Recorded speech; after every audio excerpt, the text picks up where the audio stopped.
स्वप्नांना दिशा देणारे रस्ते असोत किंवा विकासाला गती देणारे इन्फ्रास्ट्रक्चर, कोणत्याही गोष्टीची पायाभरणी करायची असेल तर दूरदृष्टी, गुणवत्ता आणि विश्वास लागतो. MEA इंटरनॅशनल बिझनेस एक्सपो 2026 मध्ये सहभागी झालेले लेगसी स्टॉल ओनर, ज्यांच्या कंपनीच्या नावातच त्यांच्या कंपनीची मूल्य दिसतात, असे राजपथ इन्फ्राकॉनचे सर्वेसर्वा संचालक श्री जगदीश कदम साहेब आपल्या सोबत आहेत. नमस्कार साहेब. नमस्कार. स्वागत आहे तुमचं, खूप सारं स्वागत आहे आजच्या भागात. धन्यवाद. सर, MEAच्या इंटरनॅशनल बिझनेस एक्सपो 2026 जो नुकताच झाला, तिथे तुम्ही सहभागी झाला होतात लेगसी स्टॉल ओनर म्हणून. तर कसा होता अनुभव आणि नेमकं मोटिव्ह काय होतं या एक्सपो मध्ये सहभागी होण्याचं? खरं तर MEA मराठा एंटरप्रेन्युअर्स असोसिएशन या संस्थेबरोबरचा आमच्या कंपनीचा सहभाग हा 2 दशकांपासूनच आहे. बापरे. अगदी सुरुवातीपासून ज्या वेळेला MEAची स्थापना झाली तेव्हापासून आजपर्यंत MEAचा हा सगळा प्रवास मी बघतोय आणि मला खरोखरच मनापासून MEAच्या पूर्वीच्या आणि आत्ताच्या सर्व पदाधिकाऱ्यांचं अभिनंदन करायचंय, कौतुक करायचं. ते या कारणासाठी की महाराष्ट्रातनं वेगवेगळ्या शहरांमधनं किंवा पुणे शहरामध्ये, जिल्ह्यामधनं येणारी, या पुण्या शहरात येणारी ही जी काही उद्योजक आहेत, नवउद्योजक आहेत, तरुण आहेत, त्यांना मार्गदर्शन करणं, त्यांना गुंतवणुकीकरता चांगल्या पद्धतीचे कॉन्टॅक्ट्स मिळवून देणं, त्यांचं नेटवर्किंग करणं, हे मार्गदर्शकाच्या भूमिकेतून MEAने अतिशय फार चांगल्या पद्धतीने केलेलं आहे. आणि म्हणून विशेष करून मला या सर्व पदाधिकाऱ्यांचं मनपूर्वक अभिनंदन करायचं आहे. खरं तर आम्ही लेगसी स्टॉल ज्या वेळेला विचारणा झाली त्यावेळेला तो खऱ्या अर्थाने एका दृष्टीने आमच्यासाठी सन्मानच होता. आणि त्यामुळे लेगसी स्टॉलमध्ये आम्हाला तिथे सहभागी करून घेताना आम्हाला बिलकुल मनामध्ये शंका नव्हती. आम्हाला म्हणलं यस, लेगसी स्टॉलमध्ये आपण जाऊया. कारण का तर राजपथ इन्फ्राकॉन या आमच्या कंपनीने पायाभूत सुविधा क्षेत्रातला पहिला या देशातला रोड सेक्टरमधला गिनीज वर्ल्ड रेकॉर्ड केलेला आहे. त्यानंतर यावर्षी अजून 4 गिनीज वर्ल्ड रेकॉर्ड केले, अनेक विश्वविक्रम रोड सेक्टरमध्ये आपण केलेले आहेत.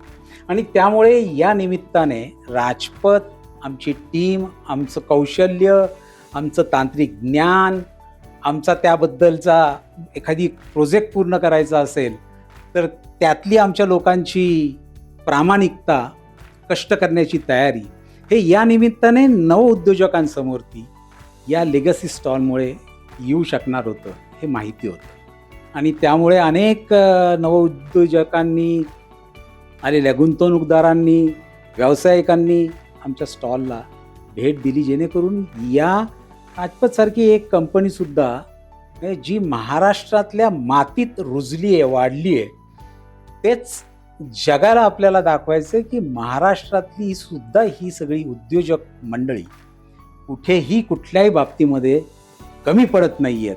स्वतःच्या हिमतीवरती जर ठरवलं, गुणवत्ता राखली आणि नीट नियोजन केलं तर अनेक उंच उंच शिखर ती सहज पार करू शकते. हा विश्वास या निमित्ताने नवउद्योजकांच्या समोर ठेवता आला. सर, MEAचा एक्सपो खरं तर 3 दिवसांचा होता, बरीचशी लोक तिथे आली, तर नेटवर्किंगचा एक्सपिरियन्स कसा होता तुमचा?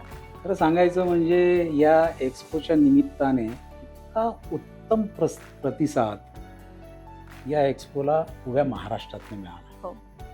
महाराष्ट्राच्या बाहेरनंही काही जण उद्योजक आले आणि त्यामुळे पायाभूत सुविधा क्षेत्रामध्ये काम करणारी आमच्यासारखी राजपथ कंपनी आणि त्या कंपनीने आजपर्यंत केलेले 5 गिनीज वर्ल्ड रेकॉर्ड असतील किंवा केवळ तेच नाही तर सामाजिक उपक्रमांमध्ये सुद्धा आम्ही खूप मोठ्या प्रमाणामध्ये सहभागी असतो. पर्यावरणपूरक काही उपक्रम असतील, गरजू महिलांना काही मदत असेल, गरजू विद्यार्थ्यांना सुद्धा शिक्षणासाठी काही मदत असेल, COEPच्या स्टुडंट्सना आम्ही स्पॉन्सर केली आहे. हे अशा पद्धतीचं काम राजपथ कंपनी या व्यवसायाबरोबरही करते समाज उपयोगाचं.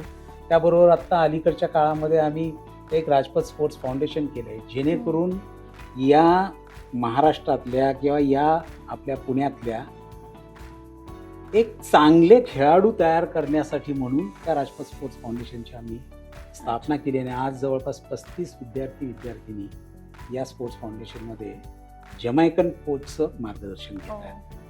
जेणेकरून आता येणाऱ्या काळात आपल्या इकडे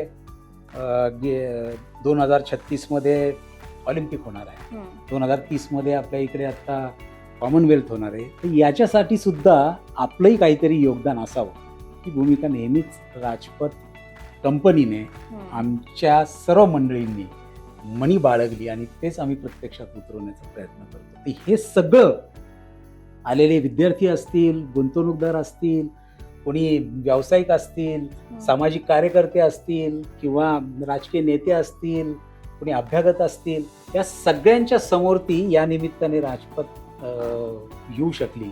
त्यांनी हे सगळं जाणून घेण्याचा अतिशय चांगल्या पद्धतीने प्रयत्न केला आणि त्यामुळे म्हणजे उद्योगातून राष्ट्र निर्मिती हा जो आमचा ध्येय मंत्र आहे त्याच्या अनुषंगाने काय काय करतोय या संबंधी आम्ही राजपथ या निमित्ताने लोकांच्या समोर येऊ शकतो. खूप छान सर. खरं तर मगाशी मी म्हणाले की तुमच्या कंपनीच्या नावातच तुमचं उद्दिष्ट दिसून येतं. तर हेच उद्दिष्ट घेऊन तुम्ही इतके वर्ष काम करत आहात त्याबद्दल खूप कौतुक आहे. यालाच जोडून मला एक विचारायचं आहे की MEA इंटरनॅशनल बिझनेस एक्सपो गेल्या अनेक वर्षांपासून काम करतोय. तुम्ही सुद्धा त्यांना जोडलेले आहात. खरं तर तुमच्यासारखी कंपनी MEA सोबत आहे, खूप चांगली गोष्ट आहे ही. आता नेक्स्ट टाइम सुद्धा 2027मध्ये सुद्धा MEAचा इंटरनॅशनल बिझनेस एक्सपो होणार आहे. तर तुम्ही सहभागी व्हाल का आणि काय नवीन वेगळ्या काय अपेक्षा आहेत MEA कडून तुमच्या? आनंदाने सहभागी होऊ. तिथं घरचंच काम आहे.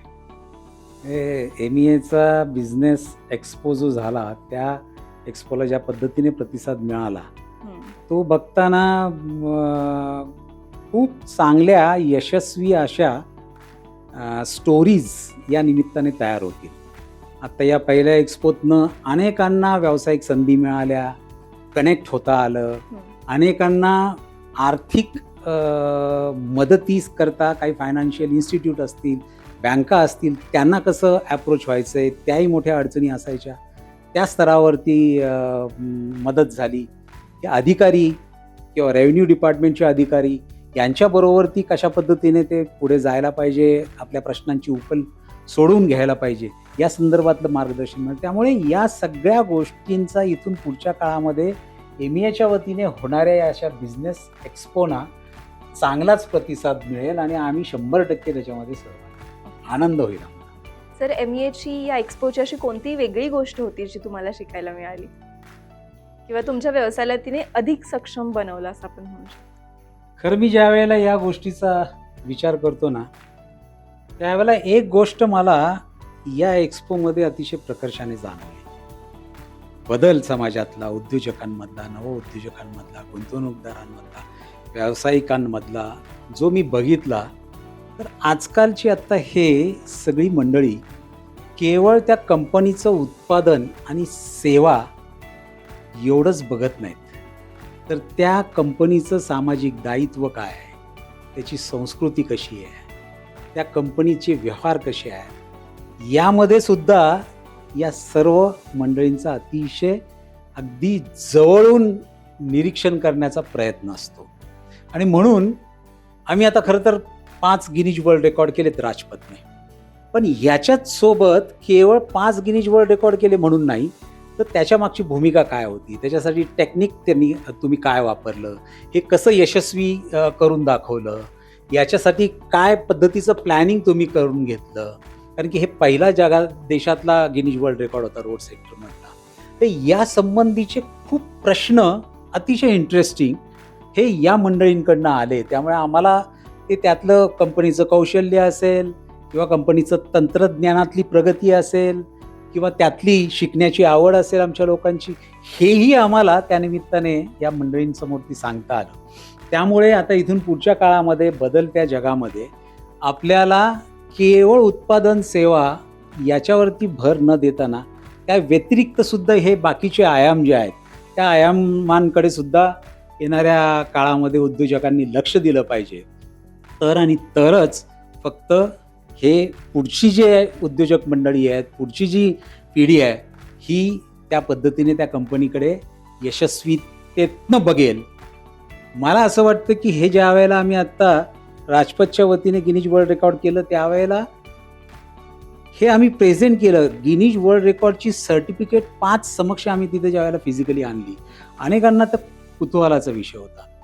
कारण की मी हे समजतो की आपण केलेलं चांगलं काम हे फक्त आपल्याकडे न ठेवता ते आता समाजासमोर ती आणण्याची गरज आहे.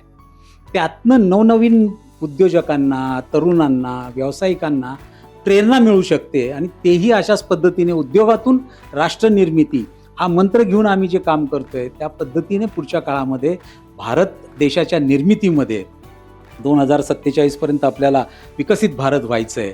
त्याच्यामध्ये यांचं मोठं योगदान असेल असा मला विश्वास वाटतो. या सगळ्या गोष्टी अतिशय चांगल्या पद्धतीने आम्हाला निरीक्षण करता आल्या आणि शिकायलाही मिळाल्या. खूप थँक्यू सर. खूप धन्यवाद सर, तुम्ही तुमचे विचार आमच्याशी शेअर केले. खरं तर राजपथच्या पुढच्या वाटचालीसाठी MEA कडून खूप साऱ्या शुभेच्छा. मंडळी, व्यवसाय म्हणजे केवळ वस्तूंची देवाणघेवाण नसते, तर त्यामागे एक दूरदृष्टी असते, एक विश्वास असतो आणि तेच आज आपण जगदीश कदम सरांकडून ऐकलं. पुन्हा भेटूया अशाच एका यशोगाथेसोबत. तोपर्यंत धन्यवाद. धन्यवाद.